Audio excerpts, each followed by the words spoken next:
The air in the Red Dog Saloon hung thick as unrendered tallow, a fog of stale whiskey, sweat, and the bitter ash of desperation. Lamplight, yellow and mean, cut through the gloom, glinting off the greasy bar and the feral eyes of men who'd come for spectacle more than spirits. On a makeshift platform of upturned crates, 3 women stood. Not women, truly, but parcels of flesh under the auctioneer's leering gaze, their futures priced in coin and lust. Elias Thorne watched from the shadows of a far table, his hat pulled low, a glass of untouched rye warming in his calloused hand. He was a man carved from the granite of the high plains, his stillness a counterpoint to the saloon's fevered pulse. His wealth, a rumor whispered like a secret sin, was invisible in the cut of his dusty coat, yet it clung to him, an aura of quiet command. The auctioneer, a weasel of a man named Fletcher, paced before the women, his voice a slick whip lashing at their dignity. "Gentlemen, feast your eyes. Prime stock, ripe for the claiming." The first woman, little more than a girl, Livia, trembled like a cornered rabbit, her eyes wide pools of terror reflecting the leering faces. She clutched a faded blue ribbon, her only anchor in a sea of dread.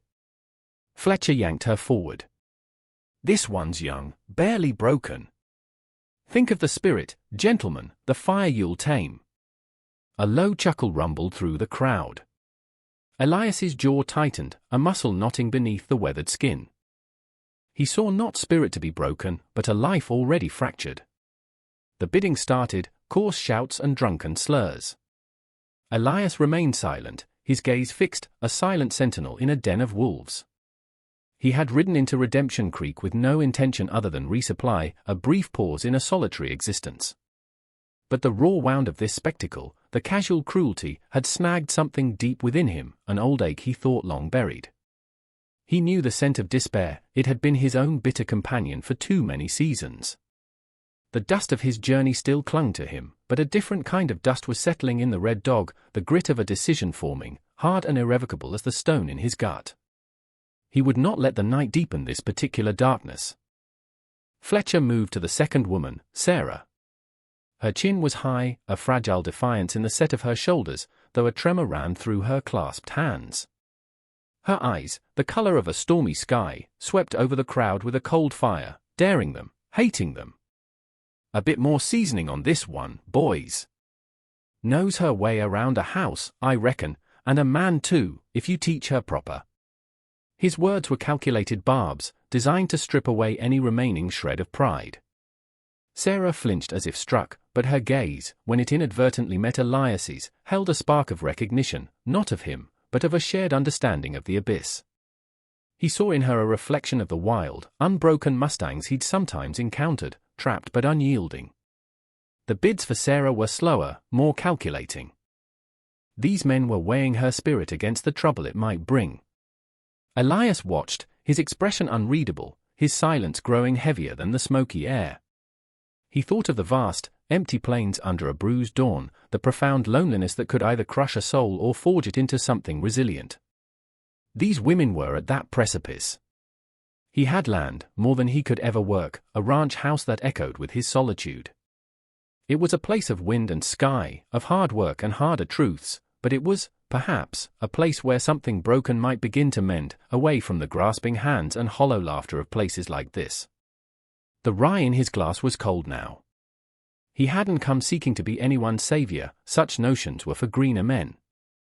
But the quiet insistence in his chest, the thrum of a duty he couldn't name, was undeniable. It was the same instinct that made him pull a newborn calf from a freezing stream or face down a wolf pack threatening his herd.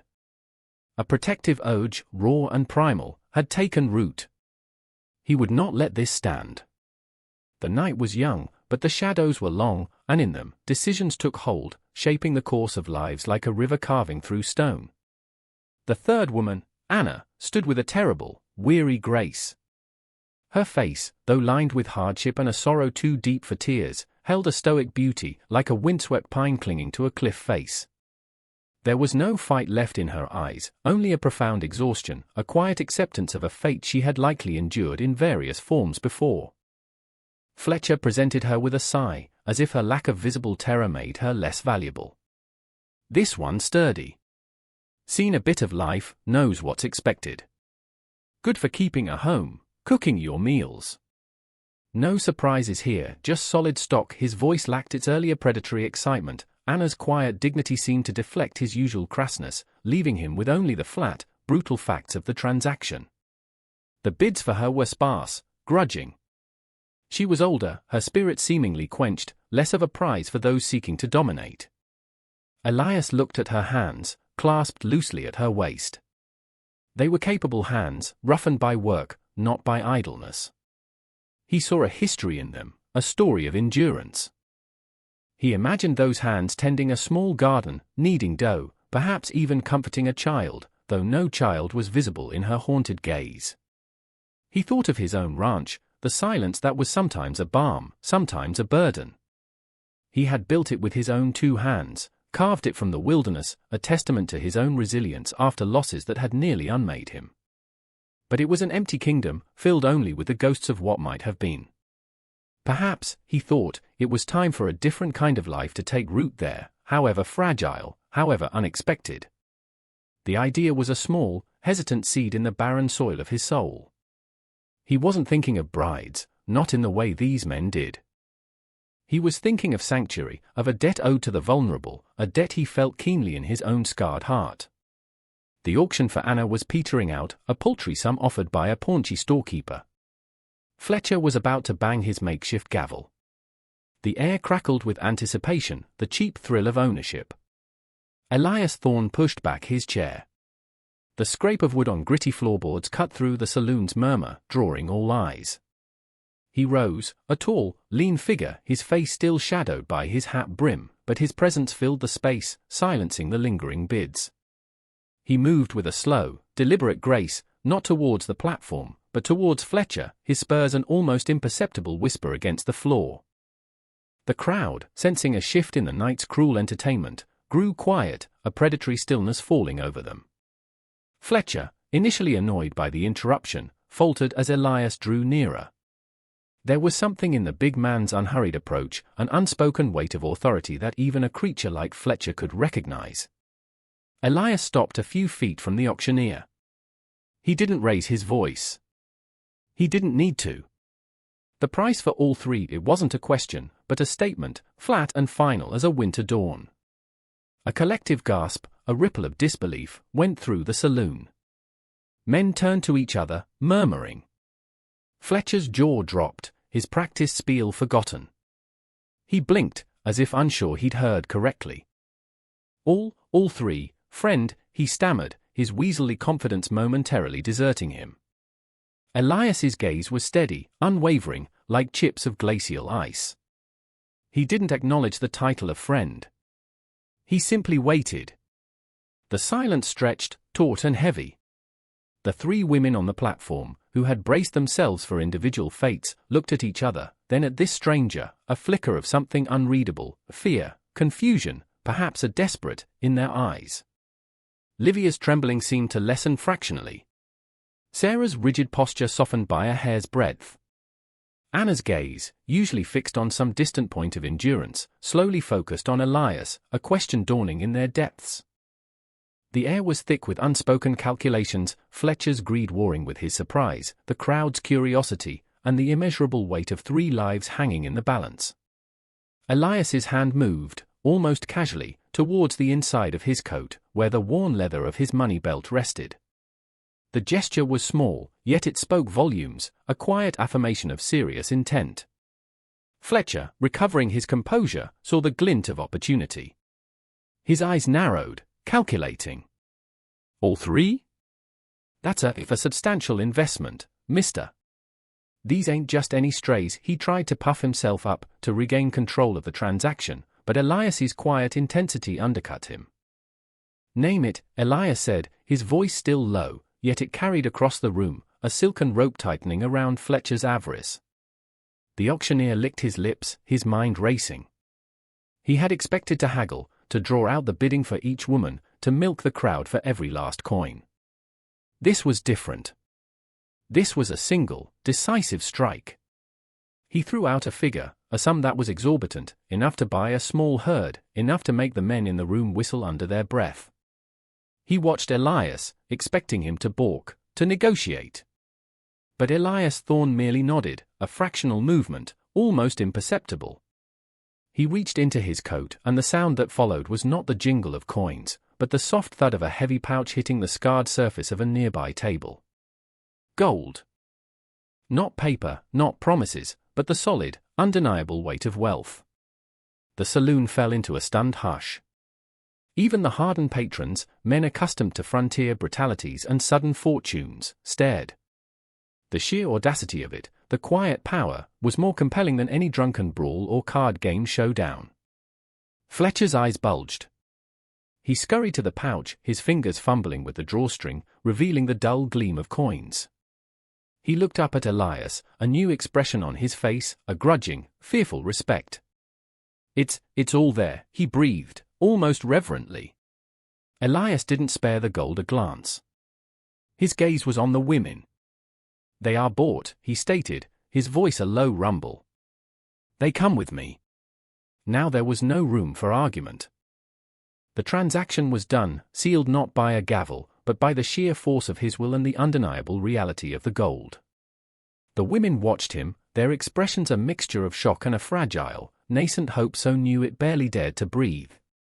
They were no longer property to be bartered, but they were not yet free. They were his.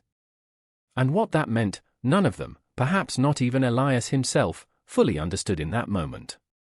The journey from the Red Dog Saloon was a silent one, conducted under the watery light of a partial moon. Elias led his horse, its reins in one hand, while the three women followed a few paces behind him, a small, bewildered flock. He hadn't offered them words of comfort, no explanations. His actions had spoken, stark and irrefutable, and now silence seemed the only currency left. The curious, resentful eyes of Redemption Creek's denizens watched them go, shadows lingering in doorways, whispers trailing in their wake like unseen predators. Livia, the youngest, stumbled often, her fear still a palpable shroud around her. Sarah walked with a stiff-backed pride, her gaze fixed on Elias's broad shoulders, as if trying to decipher the man beneath the stoic exterior. Anna, her weariness a heavy cloak, moved with a slow, steady pace, her eyes scanning the dark, unfamiliar surroundings, accustomed to vigilance. Elias felt their presence behind him, a silent weight of responsibility. He hadn't considered the logistics beyond the immediate act of liberation. His ranch was miles out, a hard ride. He stopped by the livery, the sleepy ostler roused by his quiet call. Without a word, Elias arranged for a sturdy, if old, buckboard and a pair of placid geldings. He paid in coin, the transaction swift and impersonal. He helped the women onto the wagon's hard bench seat, his touch brief, impersonal, yet not unkind. Livia shrank from his hand, but Anna met his gaze for a fleeting second, a flicker of something, gratitude? Resignation? Before looking away, he took the reins, the buckboard creaking into motion, leaving the last vestiges of Redemption Creek behind. The vast, indifferent plains stretched before them, silvered by moonlight, the air growing cooler, cleaner, free of the saloon's fetid breath. He drove the team steadily, the silence broken only by the rhythmic clopping of hooves, the creak of leather and wood, and the sigh of the night wind through the prairie grass. He offered no destination, no promise. He simply drove, a solitary figure guiding them into an unknown future, the weight of their pasts a silent cargo beside them. The miles passed under a canopy of indifferent stars. Elias did not speak, did not look back. His focus was on the trail, on the steady rhythm of the horses, on the subtle shifts in the night air. He was a man accustomed to his own company, to the language of silence. But this silence was different, charged with unspoken questions, with the raw edges of fear and the fragile beginnings of something else, something he couldn't yet name. Livia had finally succumbed to exhaustion, her small form slumped against Anna's side, her breathing shallow but even. Sarah sat ramrod straight, her eye scanning the dark horizon, a sentinel guarding against unseen threats. Anna, her arm protectively around Livia, seemed to draw strength from the younger woman's need, her own weariness held at bay by a maternal instinct. Elias felt a pang, a distant echo of a loss that had once defined him. He pushed it away, focusing on the present, on the immediate task of bringing these women to a place of safety. His ranch, Blackwood Creek, was not a haven of luxury. It was a working ranch, built of sweat and timber, its comfort sparse, its beauty rugged and unadorned. It offered shelter, sustenance, and little else. What it could offer these women, beyond a roof and food, he did not know. He hadn't bought them for labor, nor for companionship in the way the world might assume. He had bought them because he could not bear to see them sold. It was as simple, and as complicated, as that. The first hint of dawn was a pale grey smear on the eastern horizon when they finally crested the last rise. Below them, nestled in a shallow valley carved by a winding creek, lay Blackwood. A low, sturdy ranch house, built of dark, weathered logs, a curl of smoke already rising from its stone chimney. His old ranch hand, Jed, would be up, tending the fire. A large barn, several corrals, and the faint outline of fenced pastures stretched out in the dim light. It was a place of solitude, of stark functionality, but now, with the three women silent behind him, it felt different. Expectant. As Elias guided the buckboard down the rutted track towards the ranch house, the first rays of sunlight touched the peaks to the west, painting them in hues of rose and gold. The air was crisp, smelling of pine and damp earth.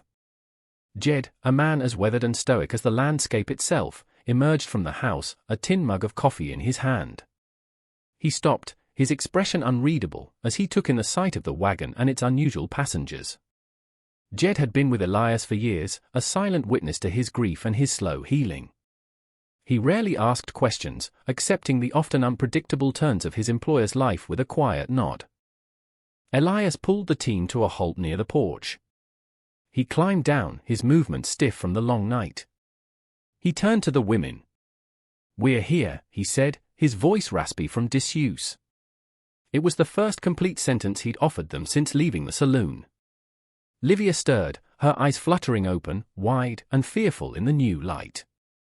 Sarah's gaze swept over the ranch, assessing, wary. Anna, ever watchful, simply waited. Elias gestured towards the house. "There's food. Rooms. You'll be safe here." His words were plain, unadorned, yet they carried a weight of sincerity that seemed to settle some of the fear in Livia's eyes. Jed approached, his gaze lingering on the women for a moment before shifting to Elias. He said nothing, merely waited for an explanation that he knew might not come, or if it did, would be brief and to the point. Elias met his old friend's gaze. "They'll be staying, Jed. Find them rooms. Make sure they have what they need." Jed nodded slowly, his eyes thoughtful. He looked back at the women, a flicker of something akin to compassion in his weathered face. "House ain't much for company," he said, his voice a low rumble, "but it's warm. And the locks work." It was, in its own way, a welcome. A promise of security in a world that had offered them none. Elias did not enter the house with them. He unhitched the team, his movements economical and precise, a familiar rhythm that settled his thoughts. He left Jed to show the women inside, to navigate the awkward first steps of their new, uncertain existence. He needed the solitude of the barn, the familiar scent of hay and horseflesh. He understood their fear, their mistrust. He was a stranger who had bought them, an act that, despite its intent, still reeked of ownership. Trust would not come easily, if it came at all. He expected nothing. He had acted on an impulse, a deep-seated imperative that had overridden his usual caution. Now, in the cold light of day, the consequences of that act were beginning to unfold. He had offered them sanctuary, but what that truly meant, for them and for him, remained to be seen. Later, after tending to the horses, he stood by the corral fence, watching the sun climb higher, burning off the morning mist. The ranch was quiet, save for the distant lowing of cattle and the murmur of the creek. He saw Sarah step out onto the porch, her arms wrapped around herself, her gaze sweeping the horizon. She didn't look at him. She seemed to be drinking in the vastness, the emptiness, perhaps finding a strange comfort in its immensity after the confinement and cruelty of the saloon. He knew that feeling. The land could be a harsh mistress, but it was honest. It didn't lie, didn't deceive. He wondered what thoughts were turning in her mind, in all their minds. He had given them a reprieve, a physical space, but the healing of deeper wounds was a journey they would have to walk themselves, in their own time, in their own way. He could only offer the ground beneath their feet, the food to sustain them, and the quiet promise of safety. The rest was up to them, and to time, that slow, relentless healer. He turned and walked towards the small cabin he sometimes used when he needed to be completely alone, a little way from the main house. He would give them space, all the space they needed. He had disrupted their lives, however grim those lives had been. Now, he had to allow them the dignity of finding their own footing on this new, unexpected path. Days bled into weeks at Blackwood Creek. A quiet routine settled over the ranch, as natural and unforced as the changing seasons. Elias kept his distance, immersing himself in the relentless demands of the land. He rose before dawn, worked until dusk, his presence a steady, unobtrusive backdrop to the women's tentative new lives. He spoke little, his communication often limited to brief instructions for Jed or a quiet nod of acknowledgement if he passed one of them in the yard. He ate his meals alone in his cabin or with Jed in the cookhouse, leaving the main house to them. He wanted them to feel no obligation, no pressure. The house, once echoing with his solitude, now held new, softer sounds, the quiet murmur of female voices, the clatter of utensils, the occasional, hesitant notes of a song Livia hummed when she thought no one was listening. Jed, in his gruff, understated way, had become their primary point of contact. He showed them where the stores were kept, how the stove worked, the rhythm of the ranch's domestic life. He answered their few, cautious questions with simple honesty. Livia, slowly emerging from her shell of terror, began to attach herself to the old ranch hand, following him like a shadow as he went about his chores, her initial fear gradually replaced by a childlike curiosity. She helped collect eggs, her small hand surprisingly gentle, and even attempted to milk the placid house cow, her efforts more enthusiastic than effective, drawing a rare, dry chuckle from Jed. Sarah remained the most watchful, the most reserved. She observed everything, her keen eyes missing no detail of the ranch's operation, of Elias's character. She kept to herself mostly, finding solace in long walks along the creek, her posture still stiff, but a little of the hunted look had begun to fade from her eyes. She started a small herb garden near the kitchen door, her hands finding a purpose in the soil, coaxing life from the stubborn earth. Anna, with her quiet competence, gradually took charge of the household. She cooked, cleaned, mended, her presence a calming influence. She seemed to find a measure of peace in the familiar rhythms of domestic work, a respite from the chaos of her past. She spoke little of what she had endured, but her eyes, when they occasionally met Elias's across the yard, held a dawning understanding, a quiet acknowledgement of the unspoken pact between them. He had offered safety, and she, in turn, was creating a semblance of home, not just for herself and the others, but perhaps, in some small, unconscious way, for him too. He saw the subtle changes, a mended curtain here, a pot of wildflowers on the table there. Small things, but they spoke of a nascent hope, of a settling in. He did not intrude, did not comment. He simply observed, a distant guardian, allowing this fragile ecosystem of healing to find its own balance, its own quiet strength. The midnight purchase in a squalid saloon felt like a lifetime ago, a fever dream. Now, there was only the land, the work, and the quiet unfolding of 3 lives given a chance to breathe again.